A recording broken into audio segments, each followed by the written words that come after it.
Friends, welcome back to bus world. ചാലയുടെ റേഞ്ചിലെ റാലിയാണ് നമ്മൾ കാണാൻ പോകുന്നത്. ഈ റാലിയിൽ കുറേ മദ്രസകൾ പങ്കെടുത്തിരുന്നു. ഓരോ മദ്രസയിലെ കുട്ടികൾ ഓരോ ഡ്രസ്സിലാണ് ഇരുന്നത്. ഈ വൈറ്റ് ഇട്ട് ഡ്രസ്സ് വരുന്നതിൽ നാദിയുണ്ട്. ചെക്കാപ്പാറയിലുള്ള ബദർ ഉദ മദ്രസയാണ് ഇത്. പൂതപ്പാറ ഇർഷ മദ്രസ. പിന്നെ ഓരോ മദ്രസകളാണ്, പേരറിയില്ല. ശരിക്കും പറഞ്ഞാൽ എനിക്ക് നല്ലോണം ഇഷ്ടമായി.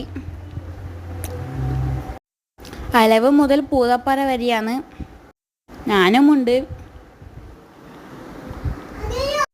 പിന്നെ അവിടെയുള്ളവർക്കെല്ലാം വെള്ളം കൊടുത്തു. അതിനിടയ്ക്ക് ഐസിൽ ഓടി കളിക്കുന്നുണ്ട്. പിന്നെ അവരൊക്കെ അവരെ പള്ളിയിലേക്ക് തിരിച്ചു പോയി. ഇതേപോലുള്ള റാലി നിങ്ങൾക്ക് ഇഷ്ടമാണെങ്കിൽ ലൈക്ക് ചെയ്യാൻ മറക്കല്ലേ.